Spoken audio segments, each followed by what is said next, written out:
حضور پاک صلی اللہ تعالیٰ علیہ وسلم فرماتے ہیں جس نے دو چیزوں کی ضمانت مجھے دے دی حفاظت کی، میں اسے اضمن لہ الجنہ، میں اس کو جنت میں لے جانے کی ضمانت دیتا ہوں۔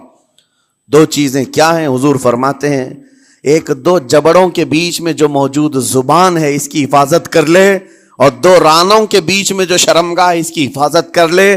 یہ دو چیزیں جس نے بچا لیا میں اس کو جنت میں لے جانے کی ذمہ داری دیتا ہوں، ضمانت دیتا ہوں۔ اس کا کتنا بڑا کردار ہے، یہ زبان کا کتنا بڑا کردار ہے۔ اور حضور نے ایک بار پکڑ کر کے فرمایا تھا، زبان کو پکڑ کر کے کہا تھا یہ وہ زبان ہے جو انسان کو جنت میں بھی لے جاتی ہے اور دوزخ میں بھی لے جاتی۔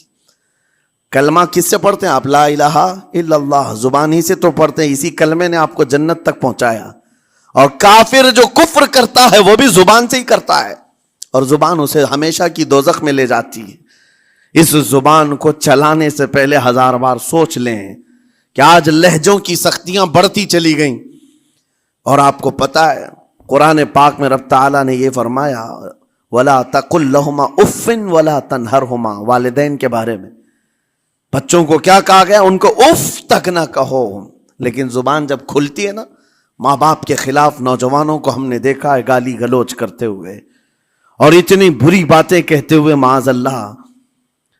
عزیزان گرامی وقار، حضور نے تو یہ فرمایا جس نے پلٹ کر کے اپنے ماں اور باپ کو سخت لہجے میں بات کیا یا ان کی نافرمانی کی، حضور فرماتے ہیں میرا دل چاہتا ہے کہ اس کے گھر کو آگ لگا دوں، آگ لگا دوں۔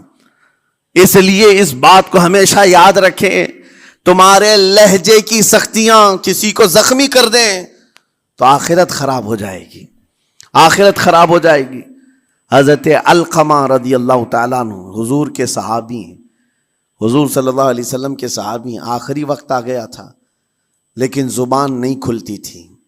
حضور پاک صلی اللہ علیہ وسلم کے پاس سفارش لائی گئی کہ آپ کے وہ ساتھی ہیں انتقال کر رہے ہیں لیکن زبان پر کلمہ بھی نہیں آتا۔ حضور تشریف لائے، دیکھا، پوچھا گھر میں ان کے کون کون ہے؟ کہا بیوی ہے اور ماں ہے۔ ماں کو بلایا اور کہا علقمہ کے بارے میں کیا کہتی ہو، کیسا تھا ہے؟ کہا بہت اچھا، پرہیزگار، عبادت گزار، ساری نیکوکاریاں اس کے اندر ہیں۔ تو پھر حضور نے پوچھا اچھا یہ بہت نیک تھا، تم بھی اس سے راضی ہو کہ نہیں ہو؟ ماں نے کہا میں نہیں راضی ہوں، میں راضی نہیں ہوں۔ کہا کیوں، وجہ کیا ہے؟ کہا یا رسول اللہ میرا اکلوتا بیٹا، میرا تنہا بیٹا تھا، بڑی محبتوں کے ساتھ اس کو پالا تھا، اور جب میں نے اس کی شادی کی اپنی بیوی کو لایا، اور جب بیوی گھر پر آ گئی تو میری بات کو ہلکے میں لیتا، اپنی بیوی کی بات کو فوقیت دیتا، ترجیح دیتا۔ اور اس وقت غالباً یہ باتیں تھی کہ زبان سے کوئی کلمہ ان کے نکلا ہوگا جو بیوی کی حمایت میں تھی، ماں کو تکلیف پہنچ گئی۔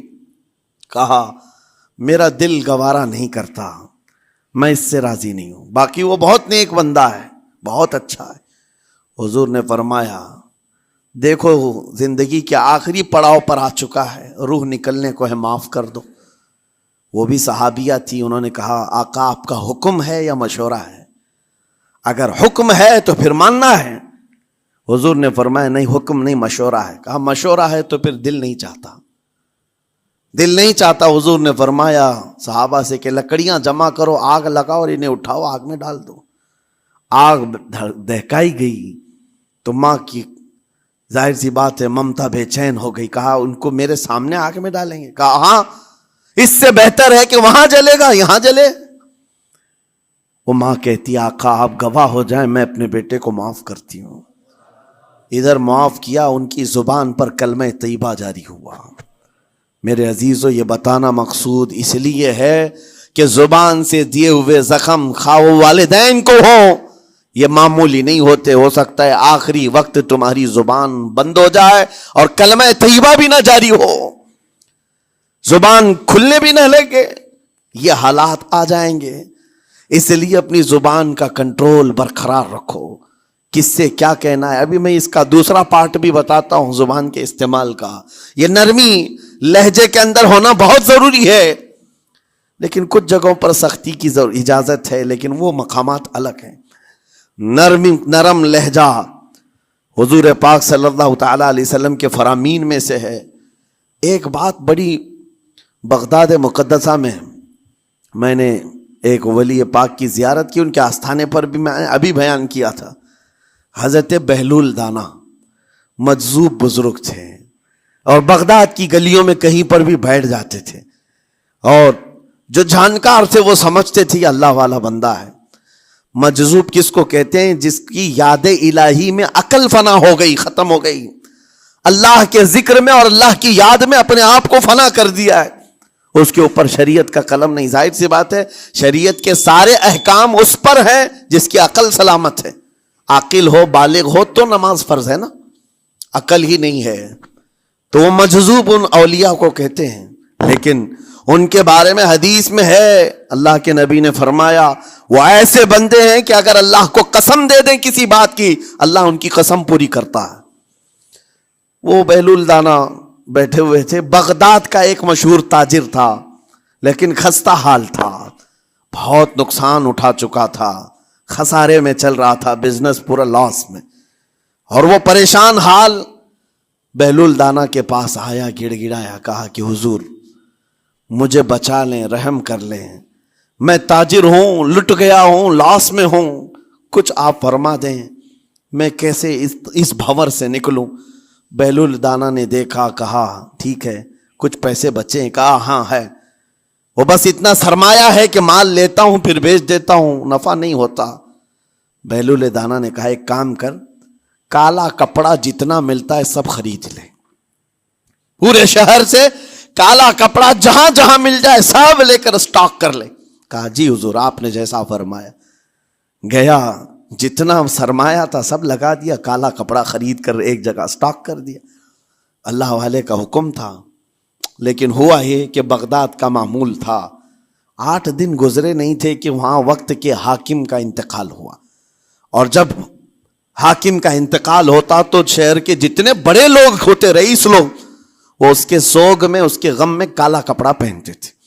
اور کالا کپڑا سوائے اس تاجر کے کسی کے پاس نہیں تھا، اور سارے بڑے لوگ پیسوں سے اس کے پاس کالا کپڑا خریدنے آئے. یہ منہ بولے قیمت پر، جیسے تیسے جتنی قیمت پر بولے سب خرید کر لے جاتے. اور پل بھر میں، ایک دن کے اندر وہ بہت بڑا کروڑ پتی بن گئے، بہت مال آ گیا.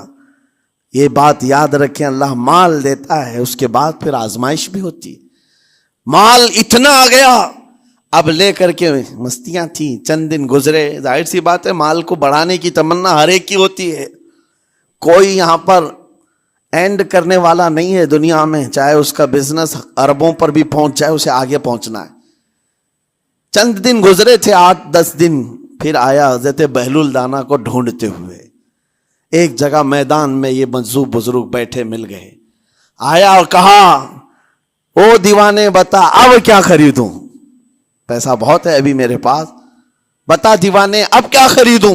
انہوں نے دیکھا، کہا کہ لہجہ تو بدلا ہوا ہے، پیسہ بہت زیادہ تھا. کہا کہ ٹھیک ہے کوئی بات نہیں، اللہ والوں کو ان سب چیزوں سے کوئی لینا دینا نہیں.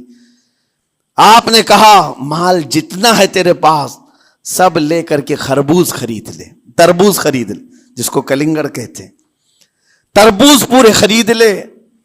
اس نے کروڑوں کی جائیداد پورے تربوزوں میں لگا تھی، سب تربوز خرید کر سٹاک کر دیا ایک جگہ. اور اس کے گمان میں یہی تھا کہ چند دن گزریں گے، کوئی ایسا ہی حادثہ ہوگا جب تربوز منہ مانگی قیمت پہ لوگ خریدیں گے اور میں بیچوں گا. پورا مال تربوز میں لگایا. 2 دن 4 دن 6 دن 8 دن گزرے، کوئی حادثہ نہیں. ادھر تو تربوز سڑنے لگ گئے، وہ تو زیادہ دن سٹاک نہیں کیے جا سکتے، سڑن شروع ہو گئی. پھر تھوڑے دنوں کے بعد پورے کے پورے سڑ گئے. کروڑوں کا مال تربوز میں سڑ کے چلا گیا. وہ کچھ بھی نہیں سکا، کچھ نہیں کر سکا. واپس چیختا چلاتا اسی حالت میں آیا، پہلے سے بھی زیادہ بدتر حالت میں آ گیا ہوں. دوڑتے ہوئے آیا، حضرت بہلول دانا کو ڈھونڈتے ہوئے. کہاں ہیں؟ وہ اسی جگہ بیٹھے ہوئے مٹی میں بیٹھے رہتے تھے. قریب آیا اور کہنے لگا کہ آپ نے میرے ساتھ ایسا کیوں کیا بہلول؟ بہلول دانا نے کہا کیا ہوا؟ کہا میں تو لٹ گیا،